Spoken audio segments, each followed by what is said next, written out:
Welcome to the Killer Innovation Show, the longest continuously produced podcast in history. Each week, Phil McKinney brings you the insights and strategies to amplify your creativity and innovation skills. Here's your host, Phil McKinney. Hello and welcome. I'm Phil McKinney. This week, we are reaching deep into the archive and bringing you one of our most downloaded shows. Enjoy.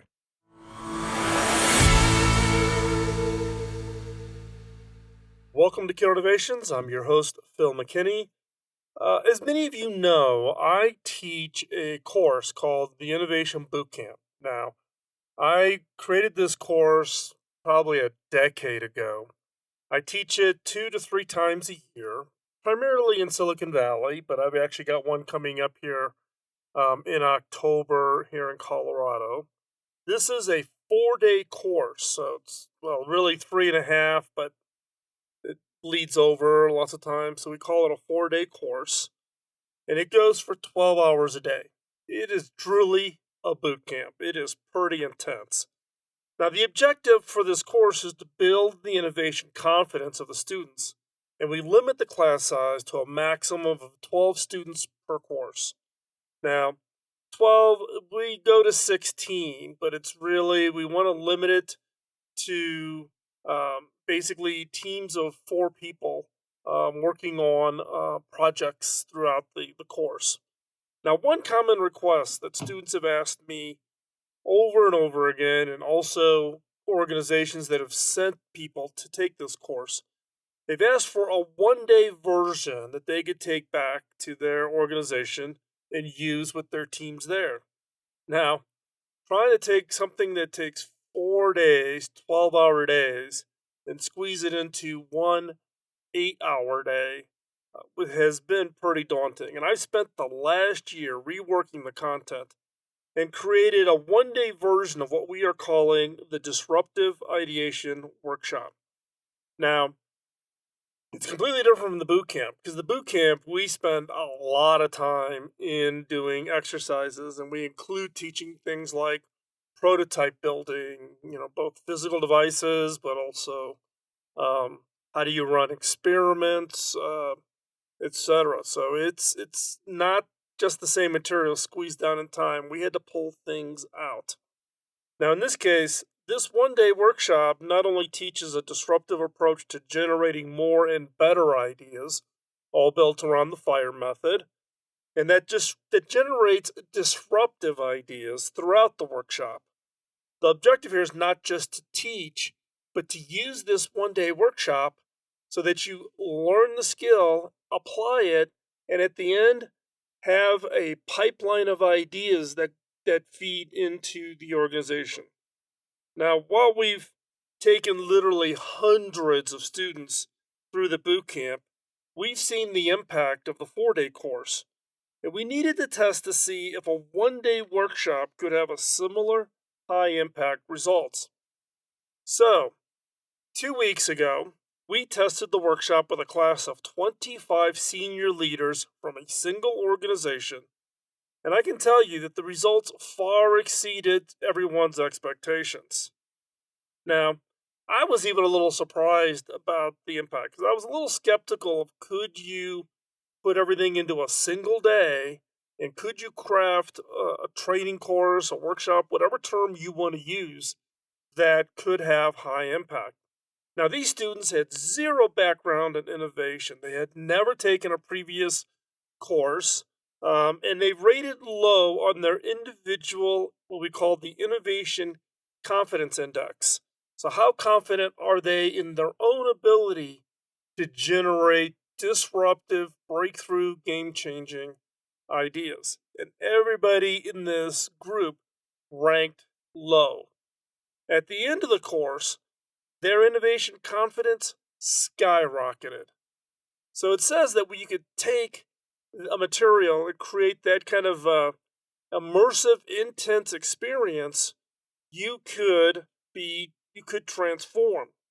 Now, the other objective of this was not just to build their innovation confidence, but could we, through the process of building that confidence, also create a pipeline of really high, disruptive, breakthrough ideas that could then be used to feed the innovation pipeline. So the ideas that were ranked highest from these 25 leaders generated from the workshop, we put those back in front of the C-level executives who sponsored the workshop.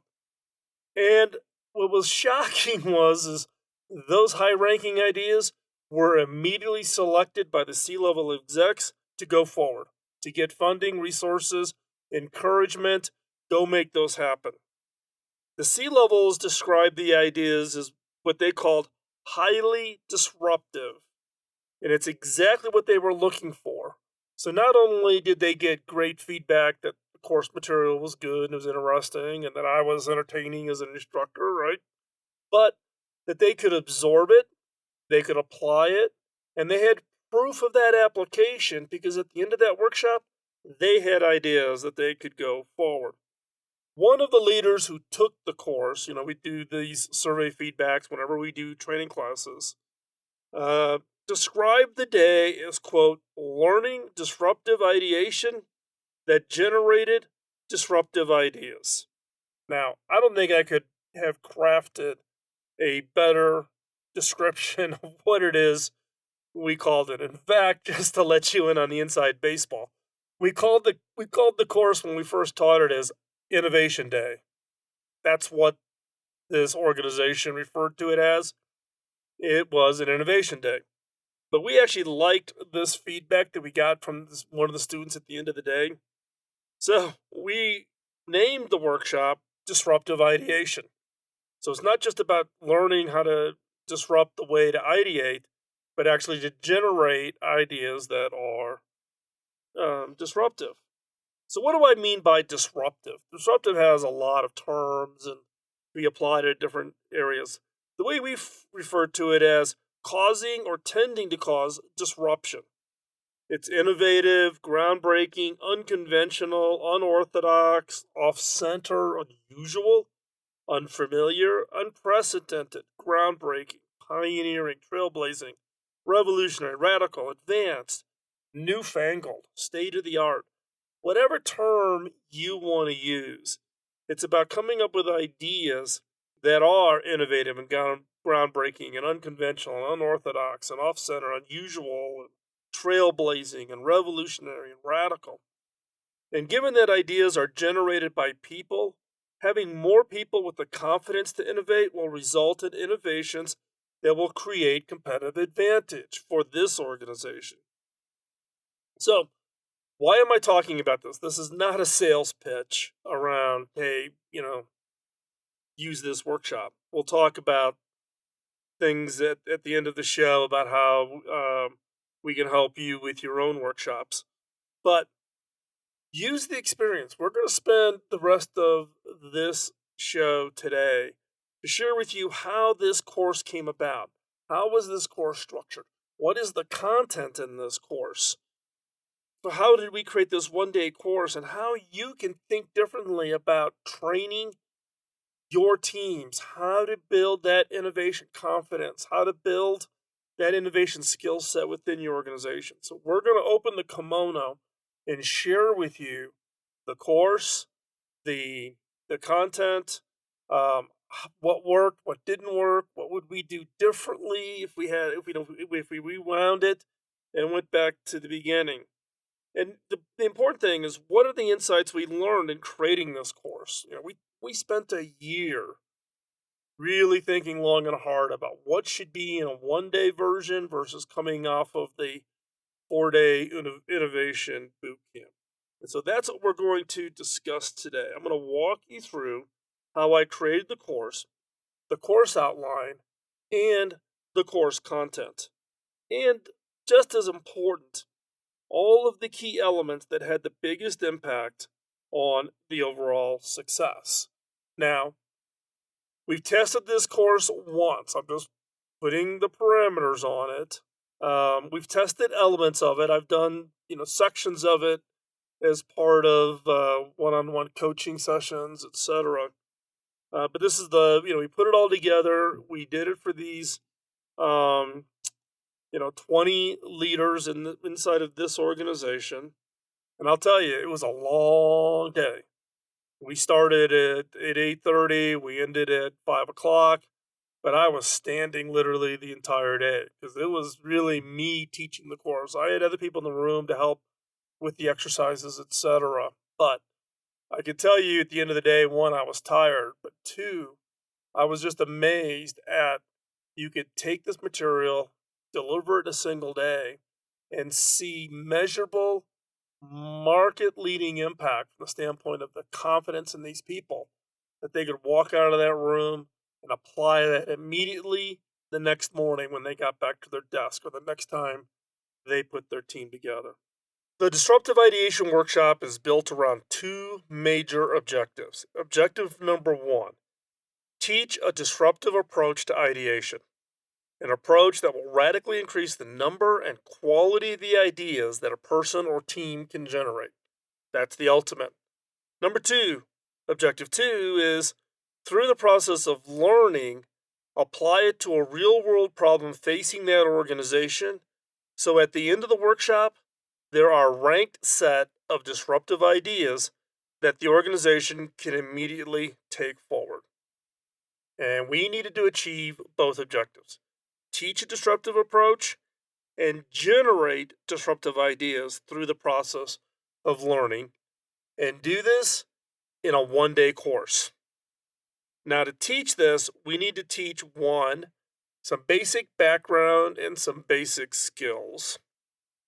And then two is apply those skills. And we had to think long and hard about what was included versus what we didn't teach. Because as I said in the last segment of the show, we could not take a 4 day course, 12-hour days, each of those 4 days, and just squeeze it down and keep everything in. We had to be very selective what we put into the course, what we didn't include in the course, what were the core basics that someone with no background in innovation needed to learn in order to be truly effective. So what we did is we took the course, so we broke it into two major sections. Section one is foundation. And we limited that to be about 90 minutes in length. We kept it really, really short. And in section two, we talked about skills and the application or practicing of those skills. Now, in the foundation section, we covered things like the myths and mysteries. Now, innovation myths, I've talked about this many times in the show. You can go over to killinnovations.com and search for it. But some of the common myths are the myth of a lone inventor, the myth that your boss knows more than you, the myth of the process. There's a whole series of innovation myths. And I always like to start any course I teach off talking about those myths because otherwise they're the unspoken things that are kind of in the back of people's minds when they come into a workshop. They believe these myths, and unless you verbalize them, attack them, prove that they're not true, people will always have them running around like, oh, I gotta learn the magic process, or I may have a great idea, but if my boss doesn't like it, he must know more than I do. All those things become negative and are blocking factors for anybody to improve their innovation confidence. So the first part under the foundation, myths and mysteries of innovation, we basically prove that there's no magic and the myths are false. And we're trying to do that to kind of tear down any blocks before we build up teaching the basic skills. The second part in the foundation piece is we teach some innovation skills. One is self-doubt, negative talk, not to do that, how to get out of that mode of thought of I'm not creative, I'm not innovative. We also talk about how do we spark your imagination? How do you get inspired? How do you think creatively? How do you kind of unleash yourself? The other is seeing with fresh eyes, right? So for those of us who've been in industries or technologies or marketplaces for an extended period of time, we tend to get ourselves into the rut.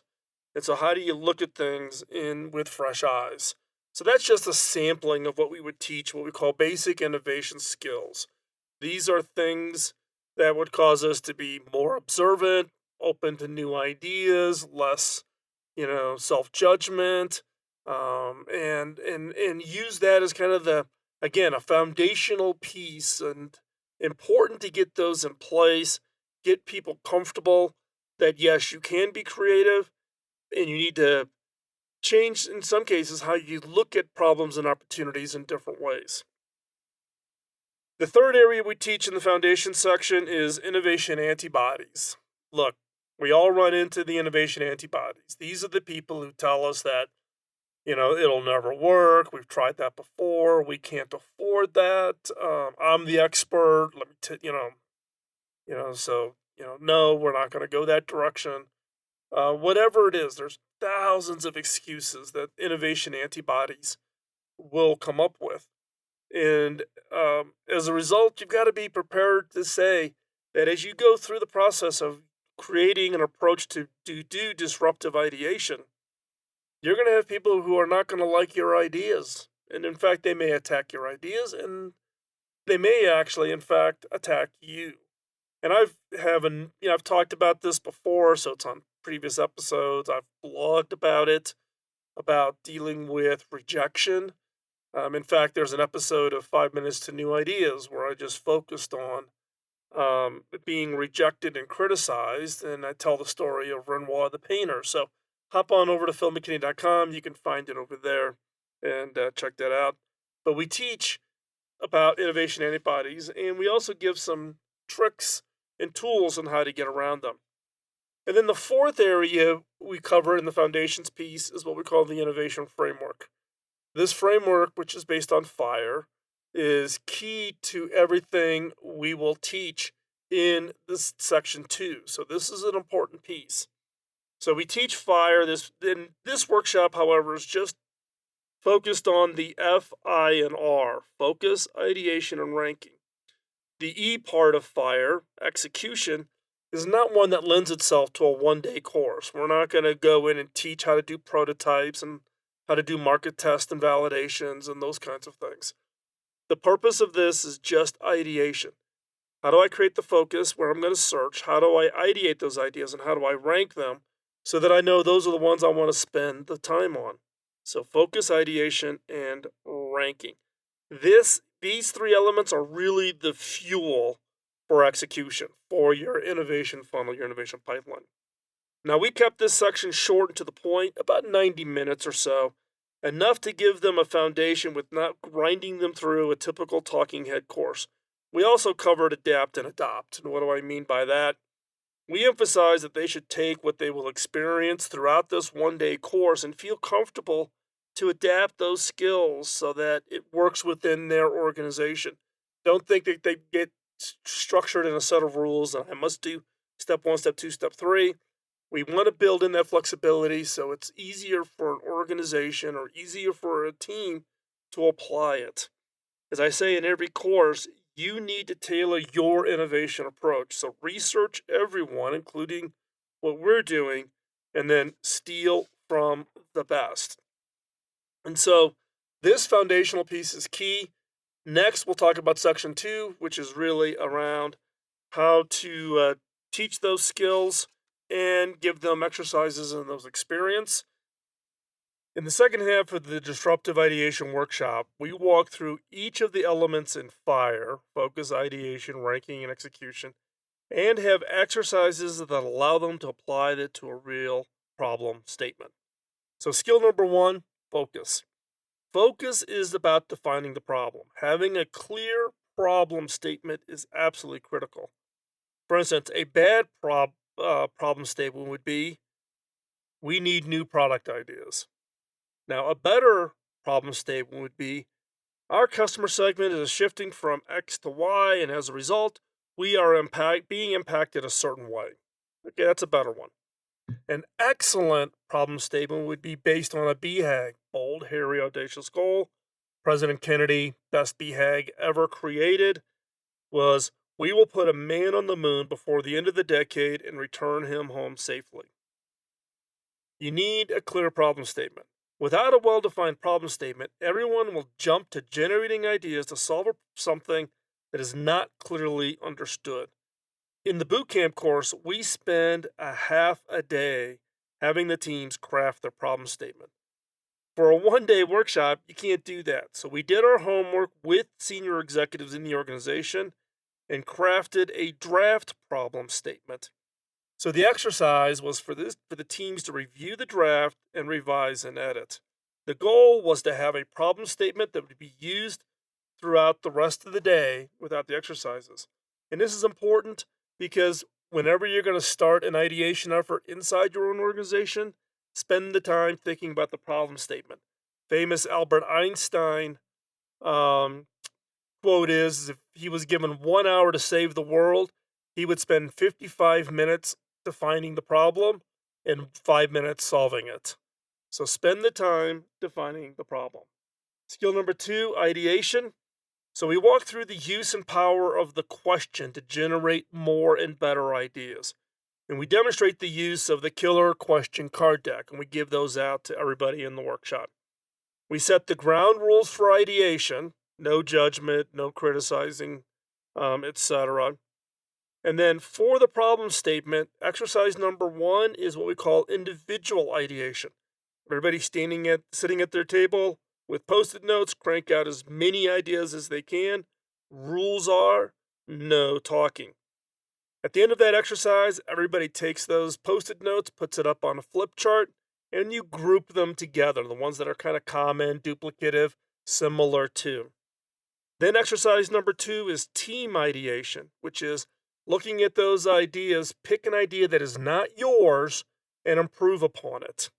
So that's team ideation. And what you'll find is when you run a workshop and you compare the output, team ideation will generate 50% more ideas than an individual just ideating on their own. So you want to practice team ideation.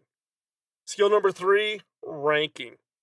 Now, as I said many times, ideas without execution are a hobby. And I'm not in the hobby business. So ranking is about taking a large number of ideas generated and finding that top 2 or 3% of those ideas. And there's 2 ways to do that. Exercise number 1 is what we call the wow ranking. So if you remember back to the ideation, skill number 2, you now have these post-it notes on a flip chart, and they're kind of grouped and together. What we call wow ranking is we basically give everybody 5 dots. So team member number 1 gets 5 red dots, someone else gets 5 yellow, someone else gets 5 green, 5 blue, whatever colors. You're given 5 dots. In the wow ranking, people walk up to that flip chart, they take their dots, and they vote on the best idea. Not the grouping. We want it to be attached specifically to one of the post-it notes. So that idea in this ranking is the best core of that idea. Now you could put all of your dots on one chart, or you could spread them across, or you could put 2 on one and 1 on another. However you want to do that, you get 5 dots, however you want to use it. Some ground rules that we've learned over the years. You are not allowed to move somebody else's dots. You'd be amazed at how often that happens. Why? I've never gotten my head around it, but it happens. So now what you do is you take the top ideas based on the vote counting. In the case of a 1-day workshop, we just said top 5 ideas. So the top 5 ideas based on the dot voting or the wow votes. For each of those top 5 ideas, then we do what's called criteria ranking. In this exercise, we're given a set of questions to rank against. Now, again, if you listen to the show or you've been listening to the show for quite some time, you know I talk a lot about ranking. There's when I was CTO at Hewlett Packard, we had 5 questions that we created to do the ranking of ideas that were being submitted. So whatever your criteria is, we use those ranking questions. We created a set of ranking questions specific for this organization, and then we use them for the criteria ranking. And when you find out, when you have 5, 6, 7, 8 people, in this case, it's 5 people on a team. There's 4 teams, 5 persons to a team, and they went through the ranking exercise. They each tallied their own scores up individually, and then they put them together and added them up. and therefore they had a score for each of the ideas. And then you put them in rank order. And what you find is that the top couple of ideas, wow, distinctly higher scores, and the less ranked ideas, there's a gap, and then all the rest of them that are below. What this does is it teaches you a skill to filter the ideas to get to the ones that are going to have and meet kind of that ranking criteria, right? So in the case of the 5 that questions I typically use are, things like, will this change the customer expectation? Will this change the economics of the industry, et cetera? Hop on over to Killer Innovations and you can search for it. So those are the 2 exercises, while ranking and criterion ranking. Number 4, execution. You can't walk through the entire process of executing an idea. We don't have enough time in a one-day workshop to teach things like minimum viable product planning or prototype building, etc. So what we do want to focus is on taking the raw ideas of ranking and putting more thought behind it. So we teach what we call Lean Innovation Canvas. It's a 1-page document. You can whip through it pretty quickly. And then we have a second exercise where we actually prepare for the ask, how to think about funding people and time, and how do you present that to a senior executive. Now, that's a lot to cover in one day. So that's section 1 and section 2. The course is more than 150 slides with nearly 2 dozen handouts, worksheets, and exercises for the one-day course. So what are the lessons learned? 1, it felt rushed. Would the course be better if it was 1.5 days? Maybe, but 1 day is a unit of time that people can easily take time out from. The problem statement, absolutely critical. Spend the time to get it right. 3, limit a reasonable number of students, 20 max. Need a high level of support and interaction. Number 4, establish clear next steps, such as we will take the top 3 ideas and share them with the C-level exec who is sponsoring this course. Plug them into a community so that the learning and excitement don't die down after the course amongst themselves, but we also invite them to join the innovators.community so that they can join in and be around other people who have a similar common language and a similar common passion around ideas. So that's basically the outline for the course. Like I said, it did feel very rushed. I'm also feeling rushed today trying to cover all of this in one show. If you're interested in finding out more about the Disruptive Ideation Workshop, etc., send an email to workshop@theinnovators.network. Again, that's workshop@theinnovators.network. I'll have a link in the show notes so you can hop over to Killer Innovations. If you are an innovation consultant, coach, trainer, and you're interested in using the course slides, exercises, etc., drop an email to the same email address, workshop@theinnovators.network. Like I said, course materials all put together. We'll be teaching another set of students at this organization here in another, month or 2, I guess. And we'll continue to revise and improve that. But if you're, again, our consultant, coach, or trainer, check it out. Hope you found this useful as you think about how to train your team and organization to be disruptive in their innovation output. Go out and disrupt your approach to ideation so that you can create ideas that disrupt. With that, we're going to wrap up today's show. Check out the show notes over at killerinnovations.com. Love to hear from you. Drop me a note, phil@killerinnovations.com, or hop over to the innovators.community. That's where I hang out. Love to chat with you. Talk to you next week. Bye-bye. Podcasting nonstop since 2005, this has been the Killer Innovation Show on the Innovators Network.